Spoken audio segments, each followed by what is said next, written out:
You may know this, but Jenny, or maybe you don't, Jenny and I meet every week to talk about the themes in Scripture and how we're going to share those themes with children in Sunday school. So, for example, this week we met to discuss how to tell your children that getting pregnant as an unwed teenager isn't such a bad idea. If you're the mother of God. And Jenny said, if I was Mary, I don't think I'd be so happy about this. I think I'd like to say no thanks. Is that an option? And right at that moment, a thought popped into my head. Jenny isn't Mary. Which, is hardly a brilliant insight worth sharing with you today. You probably already come to that conclusion on your own. But the reason I'm telling you is that this inane thought led to Jenny and I to ask, so why is Mary singing? Why is Mary singing? We know how the story will end. Mary stands at the foot of the cross, unable to save her son. She's powerless to comfort him as his friends betray and abandon him. She watches powerful leaders plot to destroy him. She sees her own family and neighbors in Nazareth shun his message of good news, and she herself repeatedly misunderstands him. Why does she sing praises? And maybe she sings because she has no foresight of the pain and the hardship to come. Maybe her song of praise would be lament if she'd known that the murderous King Herod would cause her and Joseph to flee to Egypt in fear for their son's life. And she might have sung her complaint into at least one stanza of the Magnificat if the angel had told her about the uncomfortable ride on a donkey at 9 months pregnant and the bovine birth attendants. So, maybe Mary didn't have the whole story. And yet, even if she did, I think she would have kept singing.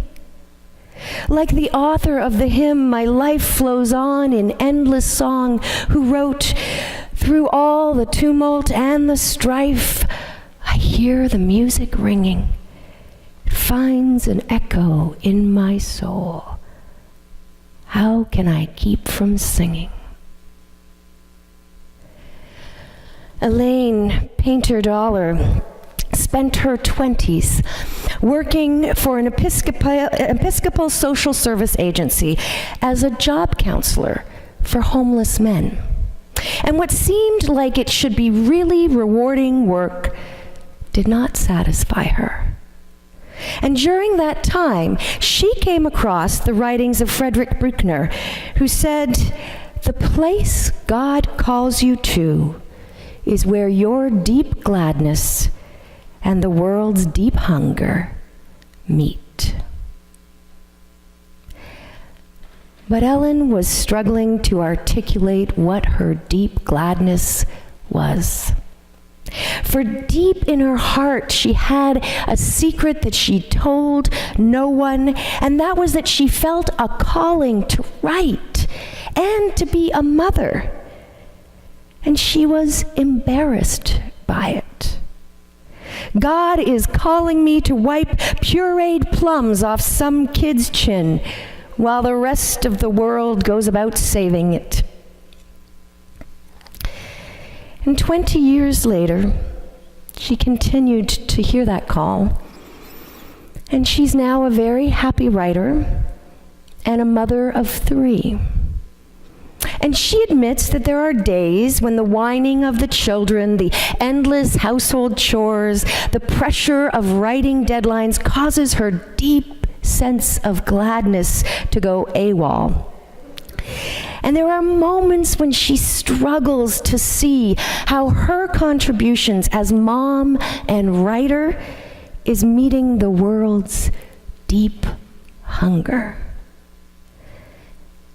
And she sometimes looks at the life of Jesus and she wonders if she can possibly be doing this Christian thing right. But then she remembers that we are called to follow Jesus, not to be Jesus. And we do that with the gifts of the Spirit that we have been given. It makes no more sense for Ellen to be a pro basketball player or an engineer than it would be for the hand to try to be like an eye. One body, many parts. When Vincent van Gogh was a young man, he thought he'd grow up to be a preacher just like his father. And when he was refused entry into the School of Theology in Amsterdam, he was undeterred. And he moved to an impoverished coal mining town in Belgium to preach and minister to the sick in a congregation there. And at the end of his contract with them, the church committee refused to renew it. They didn't think he was cut out for priesthood. So Vincent decided to move to Brussels, where his brother Theo worked as an art dealer. And though Vincent van Gogh had no formal training, he decided to become an artist. His life was a sad one, plagued by mental health, cut short by depression.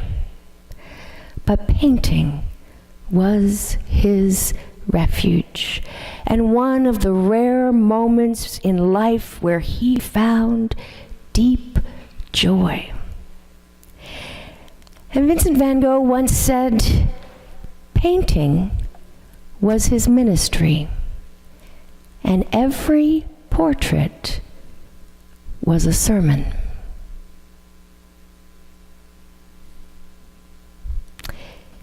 He used the oil and canvas, his deep love of nature, to sing praises to God. Now, in her explorations, Helen has come to the conclusion that sometimes we reserve words like calling or vocation for those who do the churchy, Jesus-y work, like missionaries or ministers. But in her lived experience, God calls each one of us to a vocation, to write sermons with our very lives. Gladness is an essential component to that vocation. And deep joy isn't the same as a pain-free life. Why does Mary sing? Mary sings because her deep gladness has found a way to feed the world's great hunger. She sings because she knows the story does not end with the suffering of the cross. Mary sings because she knows a powerful love is about to turn the world upside down. And because her heart is open to it, she will be written into that story. Not as some great preacher, writer, or artist, or power broker, but as a mother who wipes pureed plums off of her son's chin and sings lullabies about the divine that knows us, calls us, incarnates in us, and births miracles through us. This Advent, may our deep gladness ring out o'er all the earth until the world's hunger is satisfied. Amen.